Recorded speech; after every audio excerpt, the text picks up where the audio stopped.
Happy Friday and welcome to the DGD podcast. As always, the NCDGD himself, Robert Reynolds, and we're already 4 wide. We're about to make it 5 wide like we're at Talladega here soon when Juan comes on. There's a lot to talk about as we see in the brigade already coming in hot. Listen, I get it's 12:06. Excuse me, Rudes. For that being said, though, listen, there's a lot to talk about, but let's go ahead and jump into this right here. Obviously, got our friend Nate McBride, special guest for today, as you can see him up there. And you also got KTG and Turner from the Spike Squad. It is going to be a loaded show for you today. But first, make sure you understand that the show is brought to you by our friends at Alumni Hall. 10 minutes away from Athens, right? Excellent store. Right? They just did a virtual tour on their socials yesterday. Juan was there, as you know. Listen, licensed apparel, right? Nike, Columbia, Cutter and Buck, all of that. All your Georgia needs, you can go check them out in store in Athens or alumnihall.com. Check them out.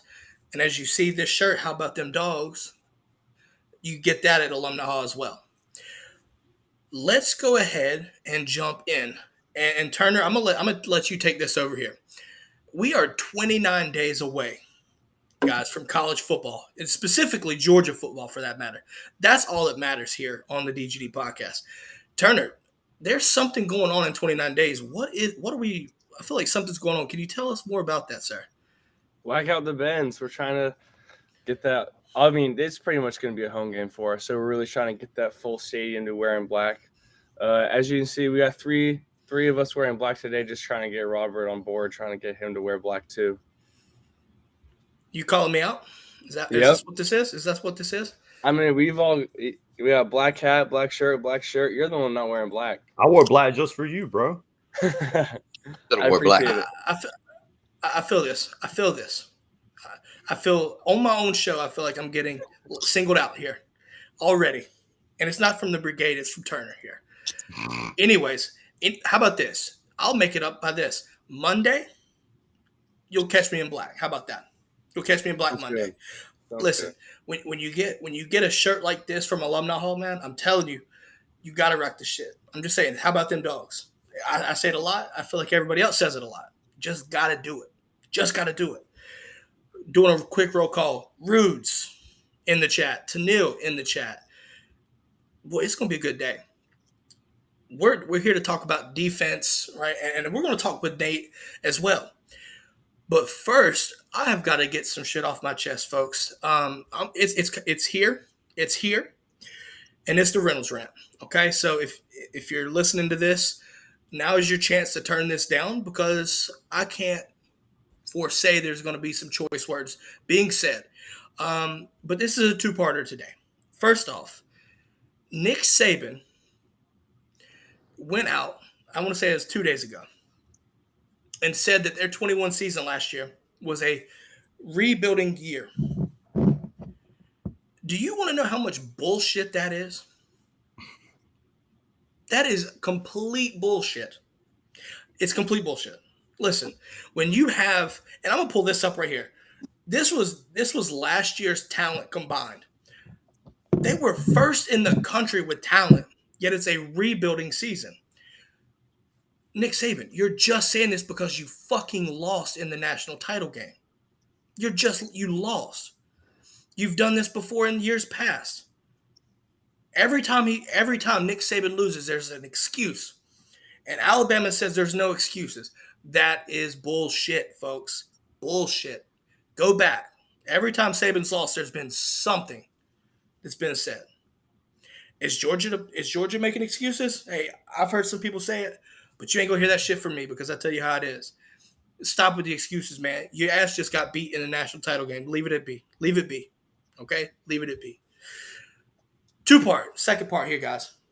This morning looked like a 24/7 sports article from, I forgot who the guy's name, Costco, I think it's this guy, basically took Kirby Smart's comments from yesterday's press conference, obviously with the start of fall camp, took it out of context.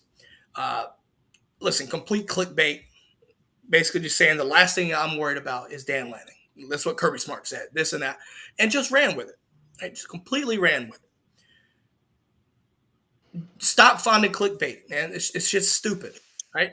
If you're going to sit there and do something like that, right? Tell us exactly what he said after that. Because if you're not familiar, what he said after was the last thing I'm worried about is Dan Lanning. I'm worried about our roster. Talking about Georgia's roster. With that being said, stop doing clickbait articles, man. Shit's stupid. Absolutely stupid. Enough about the Reynolds rant. Let's talk Georgia football. I'm sorry y'all went through that. Let's now that that's off my chest. I've said my piece. We're good to go. First off, spring practice starts yesterday. Overall thoughts on spring practice, or sorry, fall camp starting. We'll start with Nate. Nate, what was your thoughts on fall camp starting since you've actually been a part of these fall camps? Oh, it's that time of the year where I know some of the guys are probably dreading it. Got to stay in the hotel. It's that time where, just close to the season. I mean, you on basket, get ready, tighten up because we got Oregon opening up and our offense, they're super fast and always been that way. But it's a good time to guys, the players, your brothers. But I know they're also fall camp. So I mean, I feel like it's a mental thing. I feel like because I mean, from what I would assume, they're probably running the shit out of you. To be honest with you, it's rough, but it's worth it. I mean, obviously, listen, you've pretty much understand this too, right? Looking at what happened last year and what Georgia's, what we're losing, right? What we lost, Yeah. There's some key takeaways for me on the defensive side of the ball, and one being specifically your position. You played outside linebacker, right? Inside. You're looking at linebackers in general at this point, though, right? What? Yeah. I'm looking at it as you have. It's just you're replacing the Kobe, Channing, right? Quay, all those guys right there. What are your thoughts on that in regards to being, stepping up and replacing those guys? I feel like now's the time for somebody to grasp the starting spot, right? Yeah, I would say you can replace those guys. I mean, them three right there. I mean, they were. I mean, I came up with them, all that. But you got Tresman, you got Ryan. They didn't get a lot of playing time coming up, but they got a lot of experience. They got to see how it was done. I think the biggest thing is, learning that playbook, because the playbook, that's the hardest thing. You got to play so many checks. But if you can do that, I know some of the younger guys, they're going to come. They got some good talent. But, really sticking to your guns. Coach Shu, he knows what he's talking about. So it's going to be folks or fill the shoes, whatever you want to say. But, I'd be a step lost. I think we're going to, pull up, show up, and then show out. No, absolutely. Caleb, what is one of your takeaways that you're looking forward to from the defensive side of the ball this fall camp? I'm just ready to see how those young bucks, like he said, like how those young bucks respond. Who's going to take over the leadership role? Basically that. I mean, I'm not really worried about a drop off. Georgia's going to be talented and they're going to knock Oregon around September 3rd. So that's basically all I'm worried about on the defensive side. So they're going to be fine. Turner, what's a takeaway for you, my man? I'm excited to see how that cornerback battle plays out. I think Keely Ringo's pretty much locked up, 99.9% guaranteed in there. But Kamari Lassiter, or maybe one of the freshmen coming in, it'll be interesting who wins that job. I'm with you. I think there's obviously looking at what, like I said, what we lost last season, right? There's a lot of positions to be won for that matter. Honestly too, we talked about, right, DBs, we talked about linebackers, even on the D line, right? Like in my opinion, you can't produce the same tangibles that Jordan Davis had, right? You just don't have a body just yet to fill that kind of role. Like I expect Zion Logue to kind of play the nose at this point because I think he's like 320, 330 range.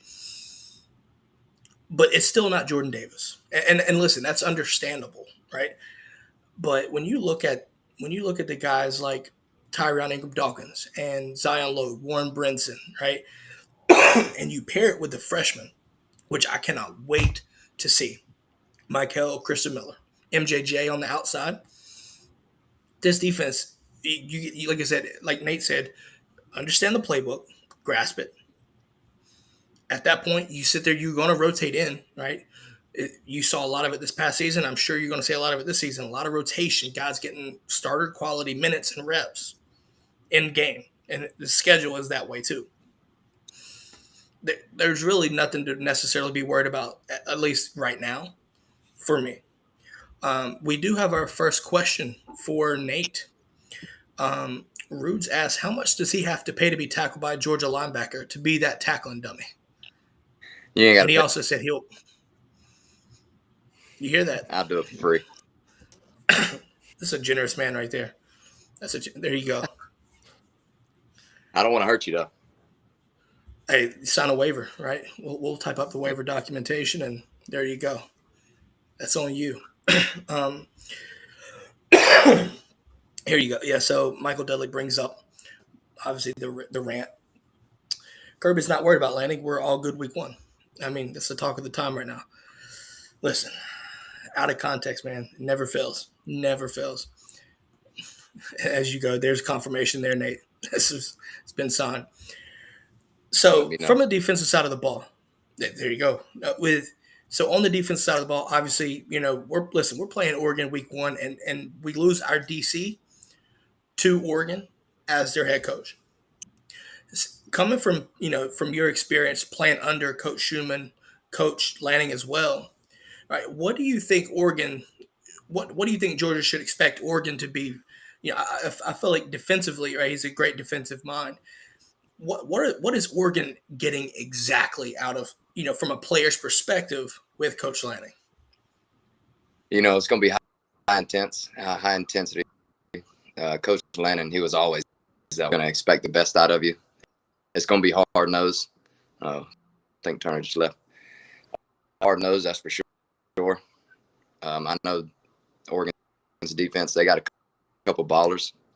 But I would say the key point would be high intensity, especially if they locked in or if they bought into the program. They're going to be tough. They're going to be good. That ain't nothing we can't handle. Hell, we're in the SEC. It just means more, if I'm not mistaken. I just heard that, right? So, listen, I respect the hell out of Coach Lanning. I really do. When Oregon hired him as their head coach, to me, I just felt like you got a player's coach, right? Like they got a player's coach that can be extremely physical. I feel like he has the mold and the blueprint to get Oregon to be kind of that SEC like out west, right? Have that program, performing in that regard, right? Listen, I'm just saying, Georgia is not worried. I mean, listen, we kind of expected Coach Lanning to go somewhere. I was even thinking last season, right? But I'm glad he waited and went to Oregon rather than Kansas. That's all I'm going to say. With that being said, though, Coach Schumann, even as a co-DC with Coach Muschamp, Georgia's in really good hands, right? And I've said this from time and time again. I think as a coach, Schumann could be even better than Lanning. And that's saying a lot because Coach Lanning just got us to a national title, which leads me to my next question. Obviously, what was it like for you, right, as a former Georgia player? What was it like seeing Georgia win that national title for the first time in, 41 years? Oh, man. I had work, and, they always make the game super late. But I almost cried on my TV and, just seeing all the guys that I played with, went through summer, camp, and, man, just to see it finally pay off. I mean, I don't remember talking to one of the guys before the season, and they were just saying how much different it was. Coach Sinclair, strength coach, whipping their ass in the weight room. And we were just talking about how the aura in the or whatever. People were really starting to step up and take that leadership role. And I think really that's what really got them to, win that championship. Yeah, and I hate to do this, but I got to bring it up because you were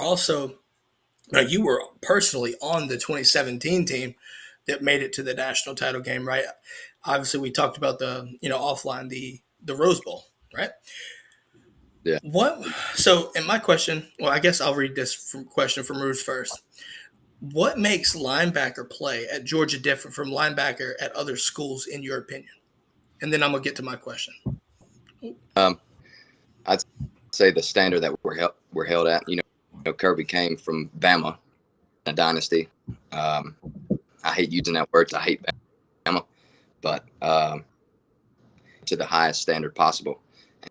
And linebacker is the quarterback of the defense. To be able to tell somebody where to go, you got to make the checks, and that's what makes with Kirby.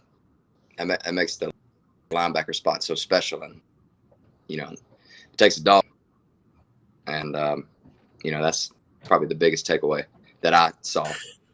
Yeah, because on the 2017 team, you had Roquan, right? You had Roquan and Lorenzo and those guys. Like, it's kind of from a defensive standpoint. You look at the makeup of the defense from 2017 to 2021, and it literally starts with your linebacker. I mean, you look at Jordan Davis on 2021, and that's fair, but you look at, in my opinion, I think you could see a generational linebacker at both teams or on both of those teams with obviously Roquan and Nakobe Dean.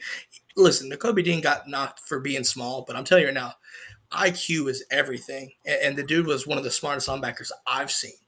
Now you've also personally played with Roquan, and Roquan was probably arguably one of the best linebackers you've ever seen come through Georgia, right? Yeah, facts. So it's just one of these things where, like, you look at it, and Georgia's just held to, like you said, a different standard, right? Especially at linebacker position. But I think my question is this, right? Like, you being a part of that 2017 team, right? Obviously, you were so, like, the 2017 team was so close, and then it just got yanked out from under you, right? Like, when you saw the 2021 team actually get there and get it done, right? Like, was that like, did you have recollections back to 2017 and kind of get in that feeling and think about those, or what were your, like, was it deeper thoughts like that, or like, did that have any part in there? It almost hurt on the inside for like all the guys. Like, no, we'll see what happens. There we go. Yeah, sorry, somebody just called me. It happens. But yeah, it took me back. I'm sure it took a lot of the guys back, because we should have won. Tyler Simmons was not offside. There you go. There you go. But I was more proud, more happy. Yeah, you think about 2017, where what could have been, but it made it much more sweeter that we did lose and then we finally won. So, yeah. And I was proud overall. Let's say, because I know, like, and Turner, I got a question for you too. The 21 team, right? Like, your 2017, it seems like they get compared a lot, right? Like, you had Fromm as a freshman, right, which was just a beautiful year, right? And I'm gonna ask this question to Nate after this. Turner, from a Spike Squad perspective, what was, because you were there for the Natty game, right?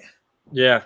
No, I wasn't there. What was that like from a fan's perspective? What was that like? It was awesome. On my seats, so I actually was, the way the stadium works, the highest level of the seats is up here, and then the roof of the stadium is about right here. So I was actually like above the roof at first, and I had a friend sitting row 7. Shout out Brooks Austin, Patreon from the Discord.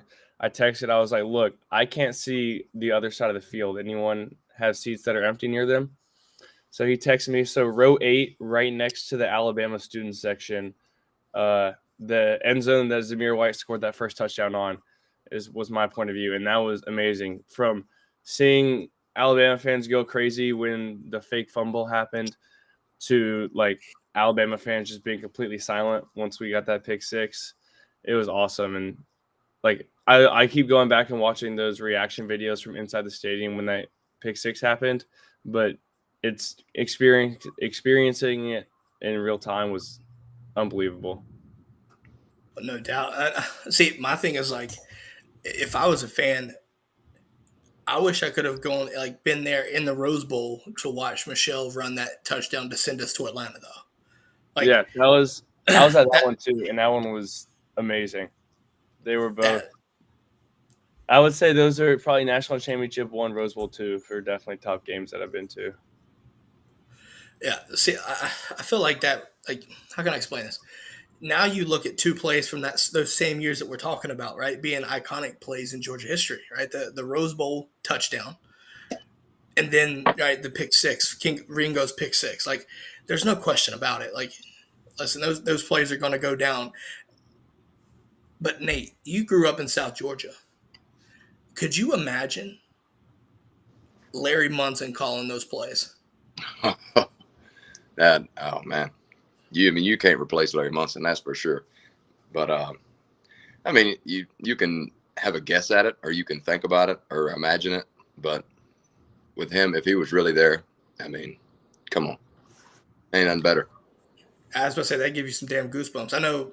I mean, y'all are from Georgia, so I never got to experience Munson calling on the radio or nothing like that. But hell, just going back in time, it's a different story. You know what I mean? Like, not listen. I'm not knocking Scott Howard, not knocking him at all. But it's just not Larry Munson. You know. Yeah. But so I guess my next thing is, as we see here, looks like we got a score prediction from Kirby's Visor. Georgia boat races the Ducks 41-17.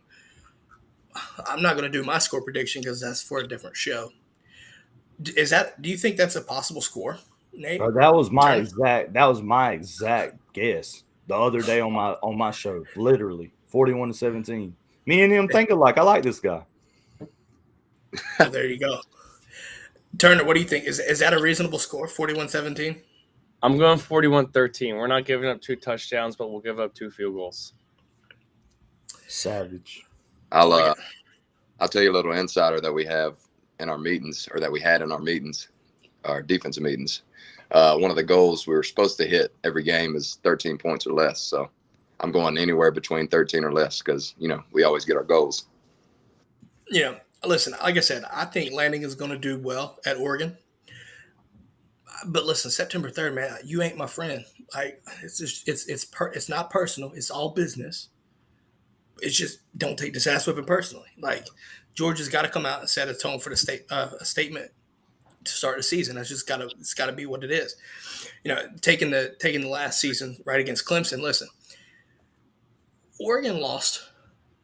I know. Listen, Flo and Sewell, that linebacker core. I'm just saying that's a good linebacker tandem to have, right? And that's 2 guys that Georgia was in on, just went to Oregon. Mm-hmm. So I'm not going to knock those guys. But when you lose Kayvon Thibodeaux, I'm not saying that they don't have guys to replace him. But that's a big name to replace. Yeah. How impactful is that going to be, right?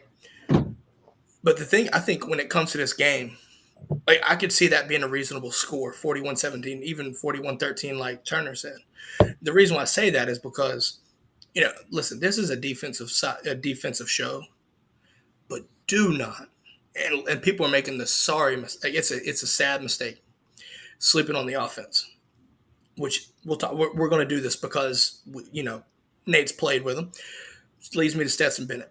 People are doubting this man, Stequavius Bennett, over and over and over and over and over, and it never ceases to amaze me that people don't give him the credit, right? So going back to the 2017 team, right? I think a lot of Georgia fans caught wind of Stequavius when, prep for the Rose Bowl, right? And prepping for Baker Mayfield, right? That's the story that we were told, right?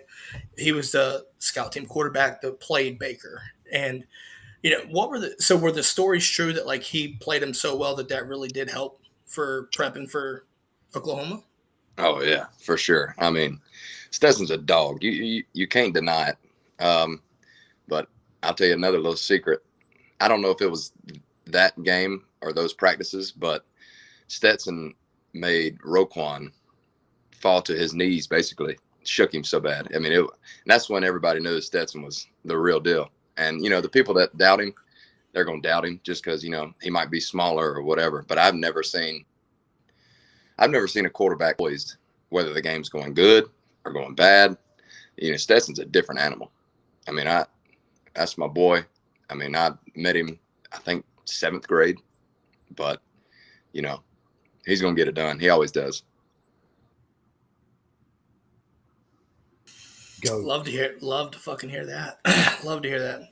And that just tells you, like I said, if you doubt Stetson Bennett, the fact that he did that to one of our greatest linebackers of all time, it's crazy. It's crazy. Yeah. I want to transition a little bit and ask you about this right here, right? And I want to transition to a part of the game that a lot of people overlook, and that's special teams, right? Special teams. Some of these defensive guys, right, are playing on special teams. Like we saw last year against Arkansas, where Zamir White scooped up the touchdown against Arkansas in the end zone, and that's your starting running back, right? Mm-hmm. So from this standpoint, right, you have what is it like with special teams under Kirby Smart? What's the ideology? I feel like he's going to play his best players, but I feel like there's probably a better insight into that. Can you care to go into it a little bit for us? Oh yeah. Yeah, he always harped on that special teams will get you into the NFL pretty much. I mean, we treated special teams like offense or like defense. I mean, we had a set time during practice every day that we would work on special teams. It's a big part of the game that people overlook. Because that could change the whole game right there. Get a fumble or tackle him inside the 20 on a kickoff. It's a big part of the game that, like I said, people overlook, but Kirby takes it very, very seriously because it is, I mean, just last year, Turner, you were there for every game at least. How many moments did Georgia's special teams unit make clutch plays to change the outcome of games? It went from the start of the season all the way to the national title game. Just saying. Think about Jalen Carter. We were talking about the 2 plays in the Rose Bowl and the national championship earlier, but both games were set up by a blocked field goal. We had Rose Bowl blocked field goal and then the blocked field goal right before the James Cook run. It's coincidental, right? Just saying. Now, Nate, did you go? I don't know if your schedule allowed you, but were you able to go to the Georgia Arkansas game last year? I did not. So, Turner, you were there, correct? So, yeah. So I was watching on TV, and I think it was ESPN broadcast, and Holly Rowe had said that it was louder from a decibel standpoint than a whiteout at Penn State at night. And obviously that game was 12 o'clock noon. Nate, does that surprise you that Sanford Stadium with less people made it that much louder? No, not at all. I mean, our fans. Now, my question is, so Turner, were you at the 2019 Notre Dame game? Yeah. Which one was louder, Notre Dame or Arkansas? I'm gonna have to go Arkansas. That first drive was probably the loudest sporting event I've ever heard. I also had slightly different seats. Front row was a little different than like 2/3 of the way up the lower section, but true. That front row just like pouring it in, especially right in front of that student section, it was wild. See, I know obviously Nate played in 2019. So, excuse me, what was your perspective, Nate, from the 2019 Notre Dame game?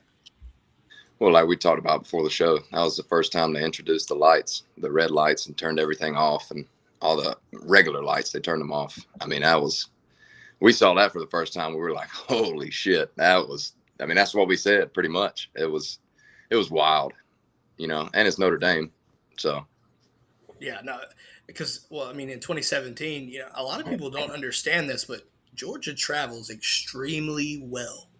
Yeah. And it showed back in 2017 against Notre Dame when if you go back and look at the stadium that night, how much red was in there, it was insane. Like, Yeah. and that's up, that's up in near Chicago, I think, South Bend. Yeah. Yeah. So Georgia travels extremely well. That's all I'm going to say. All right. Yeah. So let's do this, Caleb. We're going to ask this question. What is your favorite game that you've experienced from a fan's perspective? What is the favorite game that you've ever watched? That I've ever watched? Yes.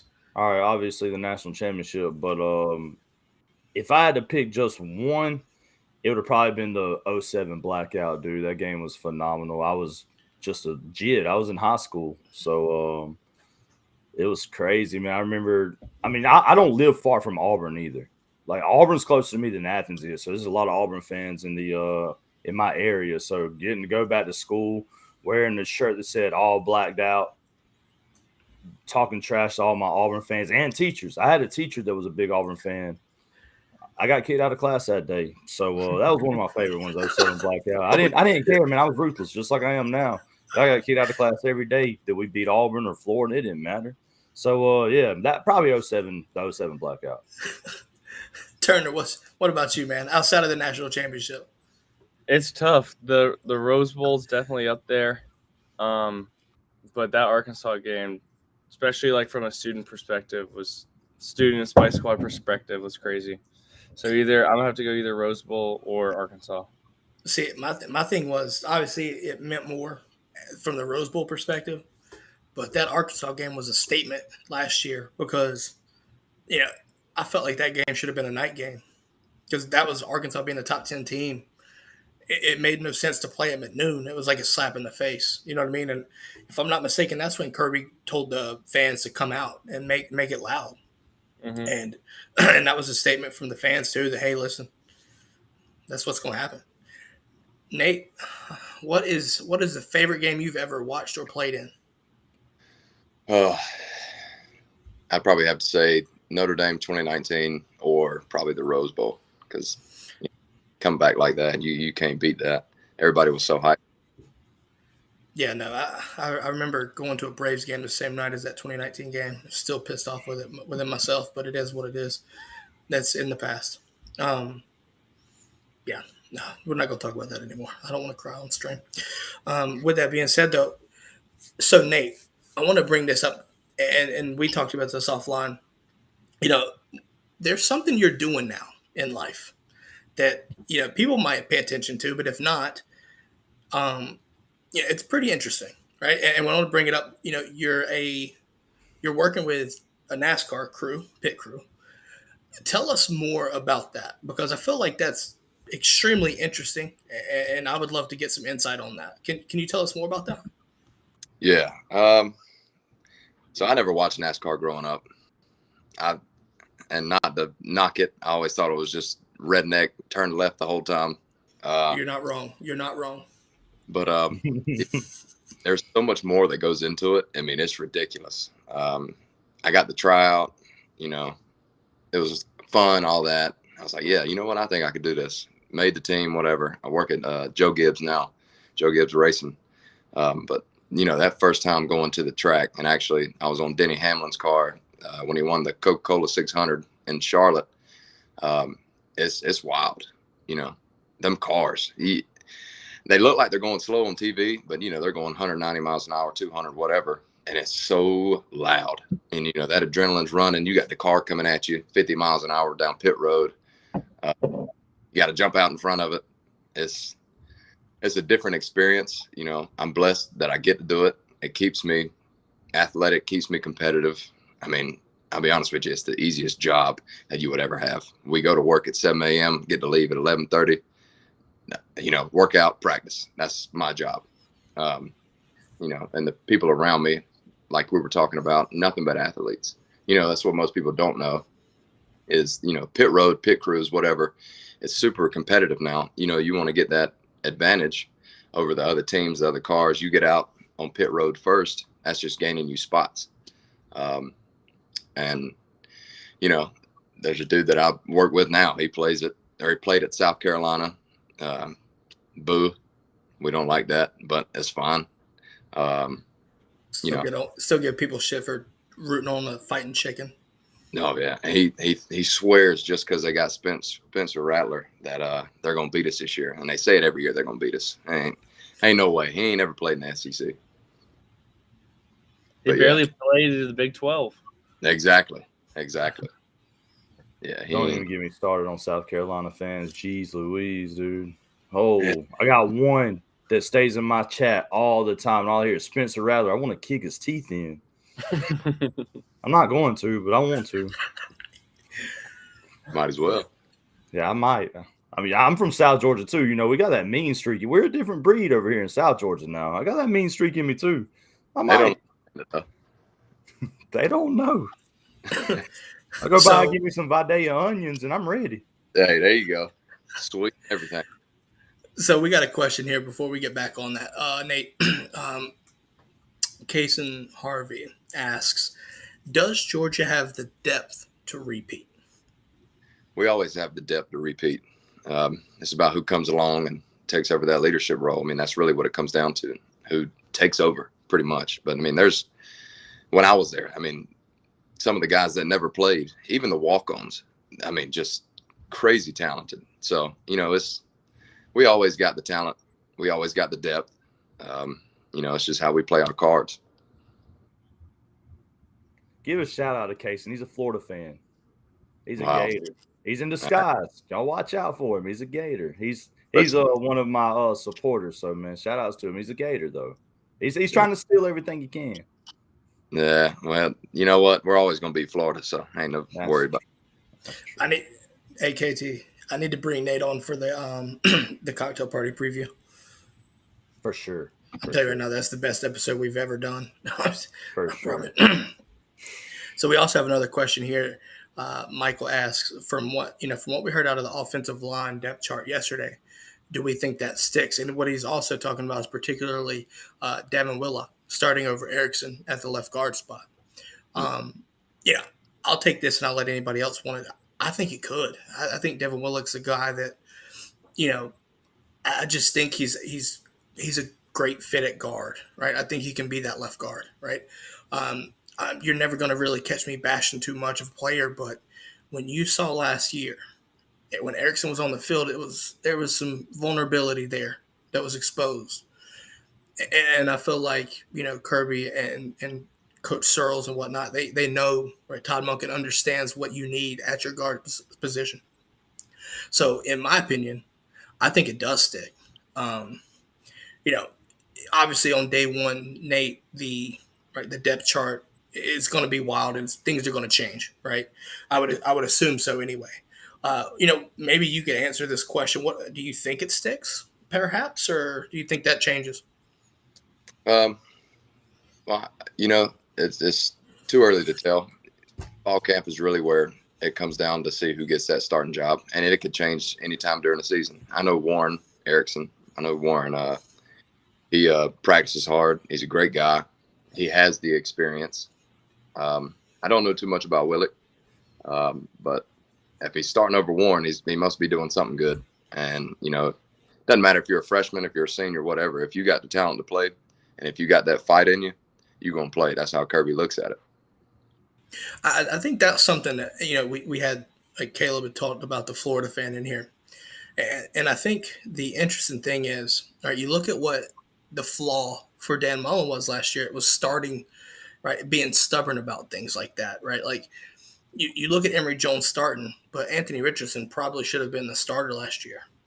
I just think that he would have been better for them. Now, obviously, it's Florida, and I don't give a fuck what they do. I hope they lose every game.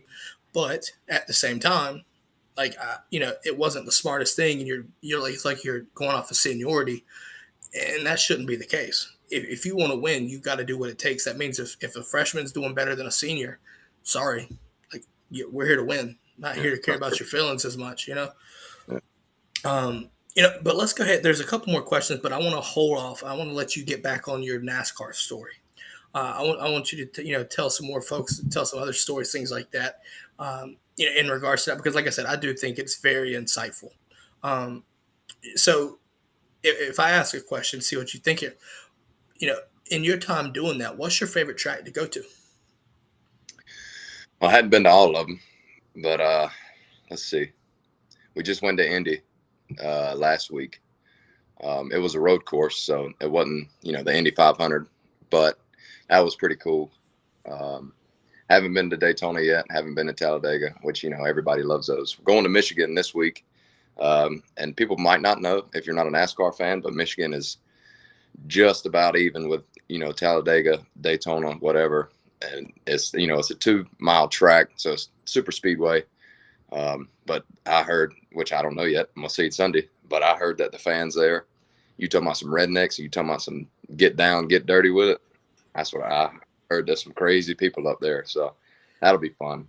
I'll tell you what, man, you know this being from the South, man, like some of these tracks, like you've got like Charlotte, it's not necessarily as bad, but you look at Darlington, Talladega, Daytona, that's where it's at. Like that's where you even got Texas Motor Speedway too. Texas Motor Speedway I heard was wild too. Yeah. But there's one. So if you had your choice to go to any out of the ones you've been to or not, which one would you choose? Would my thought is I'd always like to see Pocono. I feel like Pocono is an interesting track to go to. I went there. That was pretty cool. Was it? Okay. Yeah. I think that was my first time with Bubba. So yeah, it was a pretty cool track. Let's see. But one that I would really want to go to is kind of cliche, but I'd probably have to say Daytona. Okay. Beach, whatever. I don't know. Get you the moment of get the 500 moment kind of thing. Exactly. Yeah. See, I feel like Talladega would be wild as hell to go to, though. To be honest, like being in Bama, yeah, I know. Well, not even the fact that it's in Bama, more so than it's just like, well, Bristol too. Bristol, there's some iconic tracks, like, Yeah. and I know we've kind of ventured off into a little bit more NASCAR show right now, but I don't care. When you look at, how can I explain this? When you look at Talladega and the fact that you can go 5 wide at Talladega, always the big wreck, like. That's just, it's one of those things where, like, if you're there, you're stuck to the race. Mm-hmm. So, there's so many iconic tracks. Yeah, for sure. That's the best part. Those restarts, especially when they go 5 wide and they're trying to get that in that top spot. Oh man, and they're about to come around that corner, dude, and they all wreck out. Oh, that's the best. I love it. So we got here, right? So going back to a little bit on football, our linebackers have to step up inside and outside. I guess he's talking about inside and outside backers. Yeah, I think that's the key here as well. Going back to the football aspect of things, like I said, the fall camp. Nate, you mentioned it. It's hell. It's what it is. It's grueling. It's physical, and Kirby even alluded to it in his press conference. More so like the mental toughness starts now, right? Things like that. That way, when you go into the football season, you're prepared. And, at this point, anybody that questions Kirby Smart in logic and ideology, I don't understand why you question it. I really don't. I just can't question it. Yeah. Yeah, especially that linebacker spot when the Kobe and them gone, somebody's definitely going to have to step up, take over. But you still got Nolan. And Chambliss, he's gonna be good, but yeah, Chad Chambliss, man. I'm telling you right now that hit was legal, man. Come on. Oh, it was. Yeah. Come on, like it just that's another thing. I think this kind of drove me to an off the wall question here, but what are your thoughts on the targeting situation? Because as a defender, going that fast, right? Like. I could feel like it's extremely difficult to alter things like that in real time. Like you saw, Chambliss got the targeting call. I think we're all remembering scenes hit on Kyle Pitts. Yeah, which that shit looked dangerous. That was dangerous. Yeah. But what are your thoughts on that? Like, as a defender, I feel like it's very against, right? It's in favor of the offense a lot. Like. Not saying that offensive players can't get targeted either, but this whole defenseless receiver thing, it makes it extremely hard for a defender, I would think. But what's it like? What are your thoughts on that? I know it's got good intentions. You know, you want to keep the players safe. You don't want nobody to get hurt or nothing like that. But it's tough. I mean, and the best part of the game is seeing those big hits. It almost makes you want to back off a little bit from the hit, just so you won't get the call, because you know that's 15-yard penalty right there, automatic first down. And the ejection if it's confirmed. Yeah. You know, it's hard, especially moving that fast, and your shoulder's so close to your head, and it's going to look like you're leading with your head, but you're not. And then you got to be so low, and if you know they catch the ball and they start to go down, that's just going to make it harder for you. So you know, it's a slippery slope, but I mean, I think it's necessary just to keep players safe. But yeah, it's definitely favored towards the offense all the time. So Yeah, because I mean, obviously you played, I didn't, but just watching it even on TV, like you sit there, you watch guys, the intent, right? Like I've always thought that they need to do a level like a flagrant foul situation in yeah, basketball, right? Like you can tell the ones that are like legitimately intentional, right? Like Skowski's hit against Fields, right? It wasn't necessarily a targeting, but using the crown of your head, right? Like that makes sense if it's that intentional and blatant, sure. yeah, But like you have like Lewis Seen wasn't trying to take his head off. I mean, well, he was, but he wasn't like it like he wasn't trying to take aim for the head or anything. But yeah, like you said, when you're moving that fast, like these catapult systems are really good at dictating speeds and things like that, and like actual movement, not just straight line 40 times, things like that. mm-hmm. It pays off when you see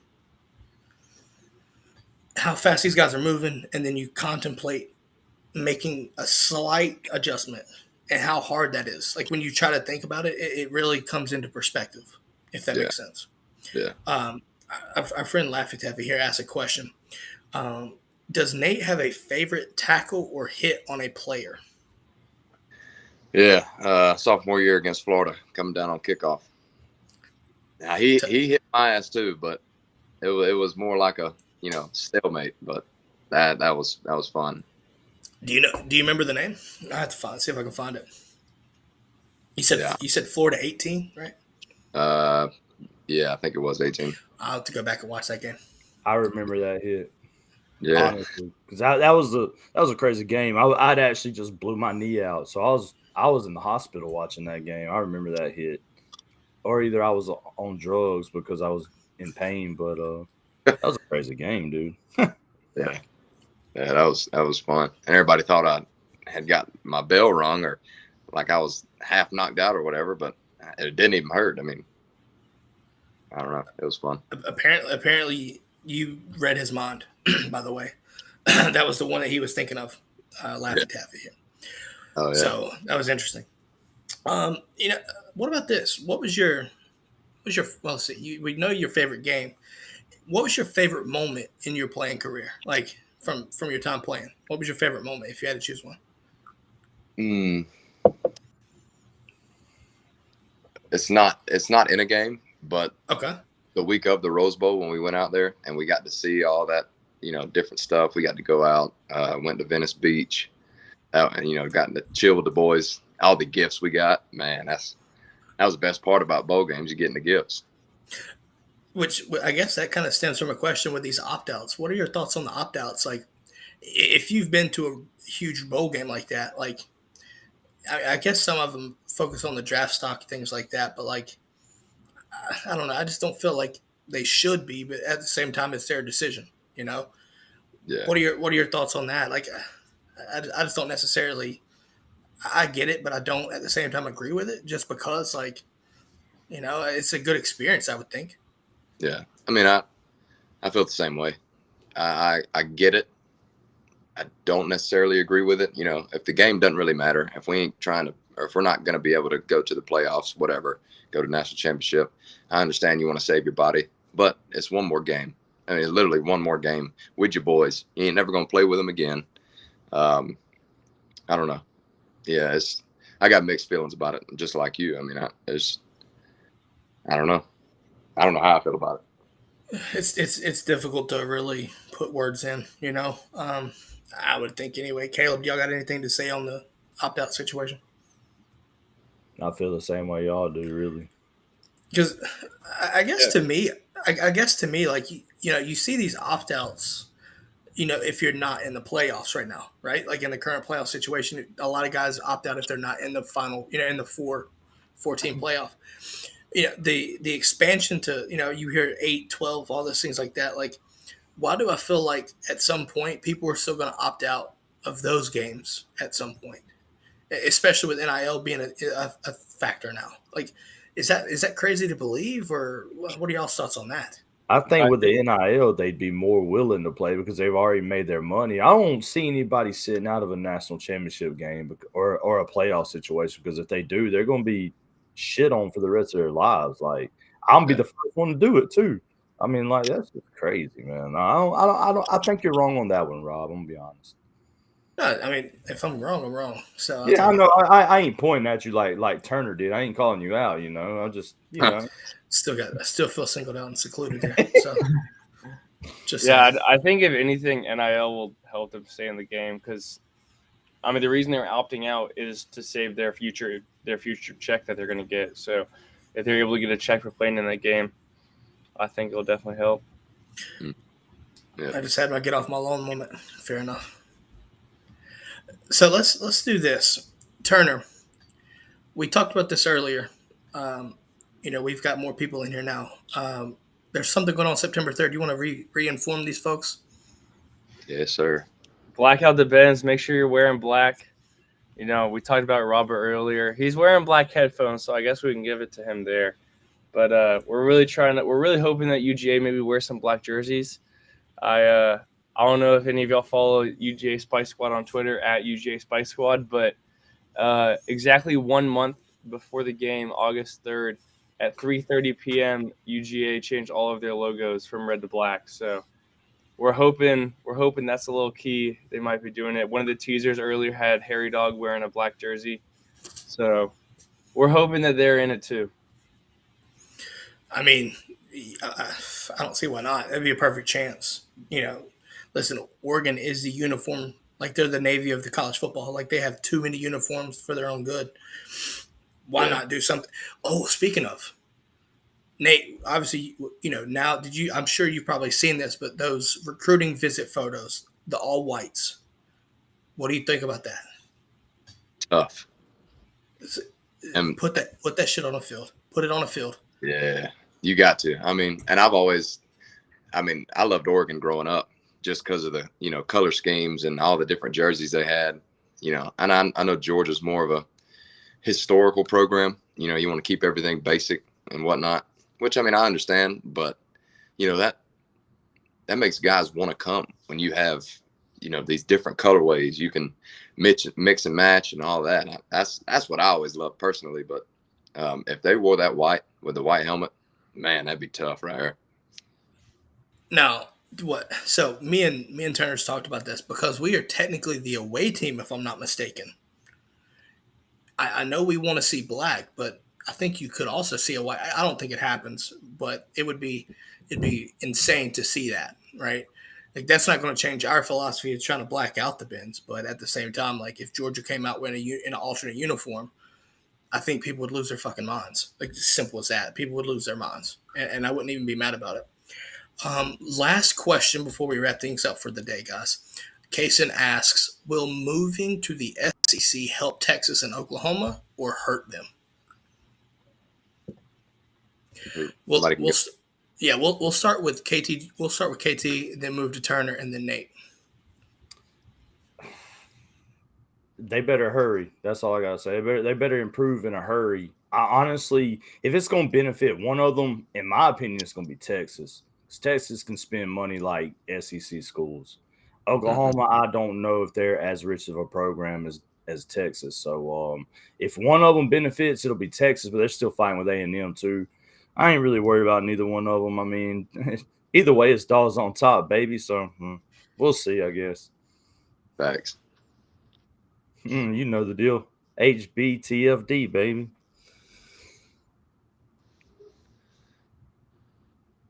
You muted yourself, Rob. Seclude, point me out over everything here. Turner, what say you, my man? I think short term it'll be difficult, but I mean everything's in cycles. It wasn't that long ago that Georgia was struggling to, make an important bowl game. So I think long term it'll be helpful for them. Maybe not in the next 5 to 10 years, but definitely 20 years down the road, they will. I mean, Texas is trash. That's facts. But I think 20 years down the road, it'll help them, especially with that pay increase that they'll get. I mean, they'll be able to upgrade those facilities probably right away. I got beef with Texas, figuratively and literally. Think about it. To hell with Bevo. To hell with Bevo. Yeah. Don't you dare come at Uga like that. Don't you dare come at Uga like that. I took that personal. I took it personal. So, Nate, I'm gonna let you take it away on this one, my man. All right. I think I'm gonna piggyback off Turner. I think they will struggle because it's not as physical over there as it is in the SEC. But I think in the long run, with them being in the SEC, it's gonna make more players want to come because everybody wants to be a part of the SEC, and well, you think so, but I think it'll help with their recruiting status. But I mean, they're gonna have to get used to getting hit in the jaw because it's a different ball game over here. So yeah, I've been hearing a lot of this, and they obviously they played Alabama in Austin week 2. And they think they're ready for that game and all this stuff. And I'm sitting there thinking about it, and I'm like, ain't it going to be beautiful to sit here and listen to Texas bitch when they go, week 3, week 4, they'll play Arkansas, for instance. Then they'll go to Bama. Then they'll go, okay, so you play Bama as your toughest game of the year. Oh, that's right. Go to LSU then, right after. And then you go play Florida as your, you know what I mean? Yeah. They're not, in my opinion, I think Texas can adapt, but they're going to have to change a lot because the offensive type thing like that right there is one thing. But and I think, honestly, Brent Venables is kind of understanding this. The trenches is where you win games in the SEC. Yeah. And, you have Texas with the NIL thing for like linemen and stuff like that. I think it's like $50,000 a year or something like that. Which, I mean, that'll help try to bring in some guys, but it's trench play. That's what matters in the SEC. And you can hear them talking about it here. Listen, you got to get past Kansas at this point, okay? Just being honest with you. Kansas beat you, and it wasn't even like they can say it was a 7-point game, but you couldn't stop Kansas. What makes you think you're going to be able to stop Georgia when they're running the ball down your throat over and over and over all game? They know the deal. Look at the Arkansas game last year. They know the deal. Arkansas bent them over. Yeah, they ran for over 300 yards. They know the deal. They just talking because they can right now. I think Oklahoma's better situated for immediate success, though. I think, especially because I think Sankey made it official that it was 2025 when they're coming in. So, given that time, right? I think you're looking at Brent Venables. Listen, dude knows what the fuck he's doing on defense. Dude knows what he's doing. So defense is not a problem there. I think he's got to make sure Levy's there and getting the offense the right way too. But if he gets the defense squared away, or at least and then has a competent offense, I think you could see Oklahoma come in and be a threat. I'm not going to say they're going to be, winning the West or winning their pod or whatever the case it is when it comes, but they can be a threat. But I think ultimately, Texas will adapt and get better just based off of the plentiful resources, if you will, of known as Texas boosters and Matthew McConaughey, like just the way that is.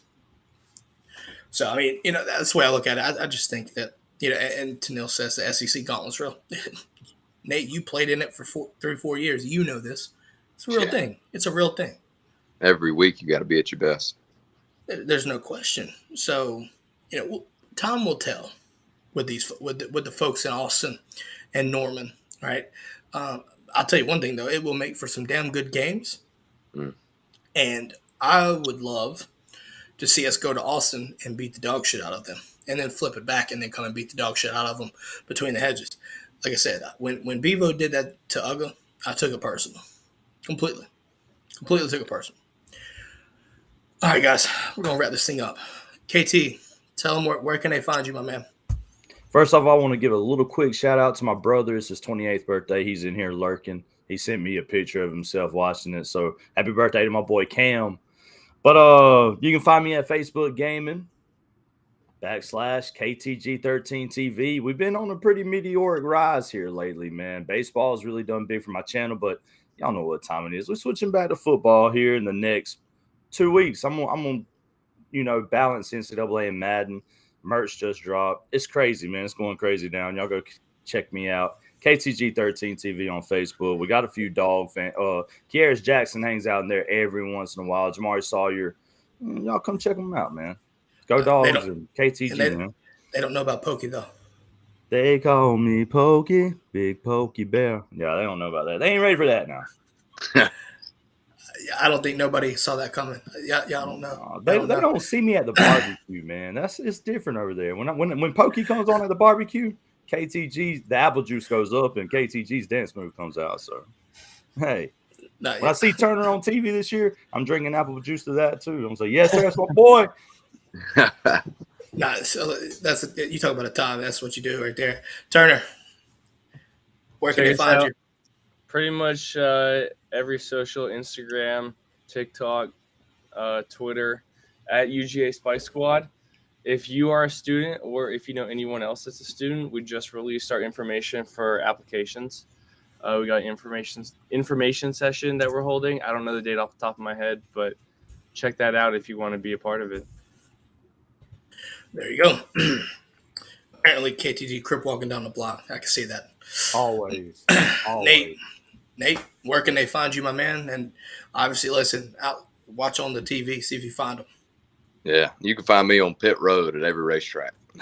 Yeah, y'all ain't got to follow my socials if you want to. It's McBride_era13 on Instagram. Twitter got hacked, so don't got that no more. But yeah, I appreciate y'all, man. This was fun. Now tell Denny next time you see him, if you ain't first, you're last. Damn right. There was the race we were just at. There was a big ass hauler that had Talladega Nights all over it. Ricky Bobby was all over it. It was the coolest thing. I'll tell you what, that movie. Whew, that movie's really good. It's just fitting that we got Nate on here that does NASCAR. So it's like, what? There's a goddamn cougar in the car. Anyways, we're gonna wrap this thing up. Thanks for coming on, KT, Nate. As always, it's a pleasure having a former player on. Turner, Spike Squad representing. Have a great Friday, everybody. Like I said, thanks for coming on again. Talking defensive side of the ball. Sorry, couldn't made it. So, typically, if y'all know, make one laugh again from the fan club. Couldn't do that today, but we'll get it next time. And speaking of, have a great Friday. And we're going to leave you with a good Go Dogs. How about them fucking dogs? Catch you till the next time, guys. Have a great weekend. Go Dogs. Go Dogs. Appreciate y'all.